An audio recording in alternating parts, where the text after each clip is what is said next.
Hello guys, మనం ఇప్పటి వరకు బ్రేక్ కంటిన్యూ స్టేట్మెంట్స్ చాలా ప్రోగ్రామ్స్లో యూజ్ చేసాం, కానీ దాని క్లియర్ ఎక్స్ప్లెనేషన్ మీకు అర్థమయ్యే ఉంటుంది. కాకపోతే దాని గురించి సపరేట్గా ప్రోగ్రామ్ అనేది క్రియేట్ చేయాలనుకున్నాను.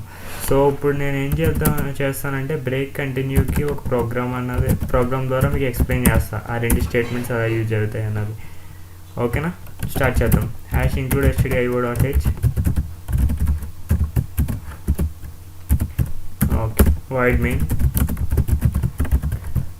ఓకే, నెక్స్ట్ ఏంటంటే ఇంట్ ఏ అని ఒక నెంబర్ డిక్లేర్ చేయండి. వైల్ 1. ఇలా వైల్ కండిషన్లో 1 పెట్టామంటే అది ఇన్ఫైనైట్ లూప్ అన్నమాట. అది ఎందుకంటే ఎప్పుడు ట్రూ అవుతూనే ఉంటుంది. సో printf ఎంటర్ నెంబర్, ఒక నెంబర్ ఎంటర్ చేయమనండి. scanf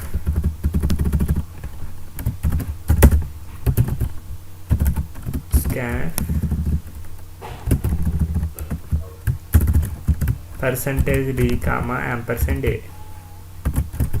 ఓకే, అది నెంబర్ని మనం అది యూజర్ ఇన్పుట్ ఇస్తే కనుక మనం స్కాన్ చేసుకున్నాం.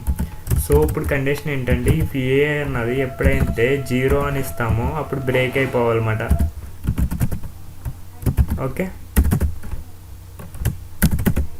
సో ఇక్కడ ఈ కండిషన్ అన్నది ఏమైందంటే ఈ ప్రోగ్రామ్ అన్నది ఫస్ట్ నెంబర్స్ తీసుకుంటూ ఉంటుంది కంటిన్యూస్గా. వైల్ 1 ఎప్పుడూ ట్రూయే కాబట్టి ఎప్పుడైతే 0 ఇస్తాడో అప్పుడే బ్రేక్ అవుద్ది, లేదంటే ఆ నెంబర్స్ తీసుకుంటానే ఉంటుంది. So escape shift Z. మనకు ఇప్పుడు కంపైల్ చేస్తే ఈ ప్రోగ్రామ్ అన్నది gcc break.c -o break /break. Enter number ఇస్తా. 2 తీసుకుంటుంది, 3 తీసుకుంటుంది, 4 తీసుకుంటుంది, 5 తీసుకుంటుంది, 6 తీసుకుంటుంది. స్పేస్ అనేది ఇచ్చా, ఒక నిమిషం.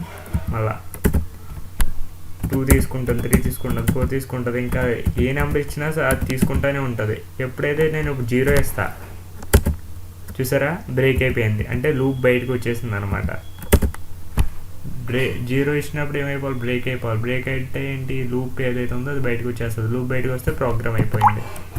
సో బ్రేక్ స్టేట్మెంట్ అన్నది యాక్చువల్గా ఇలా వర్కౌట్ అవుద్ది అనమాట. ఎప్పుడైతే ఇన్ఫైనైట్ లూప్స్ కానీ అలా ఉన్నప్పుడు బ్రేక్ చేయడానికి ఇలా యూజ్ అవుద్ది అన్నమాట. నెక్స్ట్ ఇప్పుడు ఏం చేద్దామంటే కంటిన్యూ స్టేట్మెంట్ ఎలా వర్క్ అవుతుంది అన్నది నేర్చుకుందాం. continue.c #include stdio.h.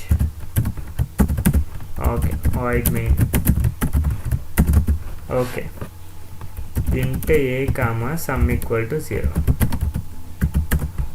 మనం ఈ కంటిన్యూ స్టేట్మెంట్ ఎలా ఎక్స్ప్లెయిన్ చేద్దామంటే ఆడ్ నెంబర్స్ని యాడ్ చేసే ప్రోగ్రామ్ తీసుకుని ఎక్స్ప్లెయిన్ చేద్దాం అన్నమాట. ఇప్పుడు నేను ఒక ఫర్ లూప్ ఇస్తా. a = 0 నుంచి అది a < 10 వరకు ప్రింట్ యాడ్ అయింది. ఇఫ్ a %2 = 0, a %2 = 0 అయితే గనక కంటిన్యూ అవ్వాలి, లేదంటే కనుక సమ్ = a అవ్వాలి.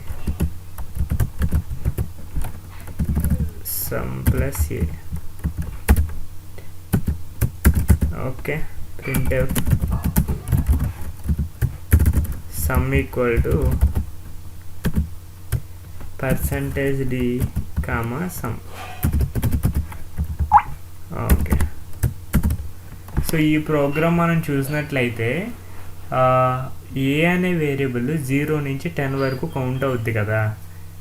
సో 0 + 1, సపోజ్ ఒక ఫస్ట్ 10 నెంబర్స్ని యాడ్ చేస్తే అరౌండ్ 55 ఎంత వస్తుంది. కాకపోతే ఇక్కడ మనకి 25 వస్తుంది, ఎందుకంటే ఆడ్ నెంబర్స్ మాత్రమే యాడ్ చేస్తున్నాం. ఆడ్ నెంబర్స్ మాత్రమే ఎలా యాడ్ అవుతున్నాయి అంటే కనుక మనం ఇక్కడ ఏం రాసాము, a %2 = 0 అయితే కంటిన్యూ అయిపోవాలని రాసాము. కంటిన్యూ అంటే ఏం చేస్తుందంటే నెక్స్ట్ లూప్, అంటే ఇప్పుడు సపోజ్ a = 1లో ఉందనుకో, 2లోకి వెళ్ళిపోద్ది వెంటనే. అంటే ఇవేమీ చేయకుండానే సమ్ = a అన్నది ఎగ్జిక్యూట్ అవ్వకుండానే నెక్స్ట్ లూప్కి వెళ్ళిపోద్ది.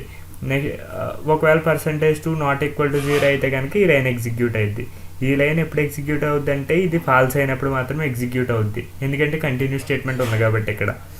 సో ఒకసారి మీరు మళ్ళీ అర్థం చేసుకోండి ఫ్రెండ్స్, ఇది 0 నుంచి 10 వరకు వెళ్తుంది కరెక్టే, కాకపోతే ఎప్పుడైతే ఏ వాల్యూ ఈవెన్ నెంబర్స్ అవుతాయో అది కంటిన్యూ చేసేస్తుంది, అంటే నెక్స్ట్ లూప్కి వెళ్ళిపోతుంది ఇది ఎగ్జిక్యూట్ చేయకుండా. అందుకనే మొత్తం 0 నుంచి 10 వరకు ప్రతి నెంబరు యాడ్ అవ్వదు, జస్ట్ ఈ ఆడ్ నెంబర్స్ మాత్రమే యాడ్ అవుతాయి. సో మనం ఒకసారి కంపైల్ చేద్దామా, GCC continue.c -o continue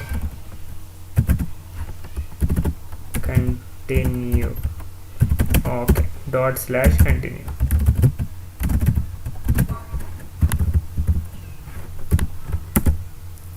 some చూసారంటే 25. So okay friends, so fine. అది మీరు ఒకసారి అర్థం చేసుకోండి ఈ ప్రోగ్రామ్. మీకు ఏమైనా డౌట్ ఉంటే కానీ కామెంట్స్లో అడగండి, నేను డెఫినెట్గా రెస్పాండ్ అవుతా. And thank you guys, have a nice day.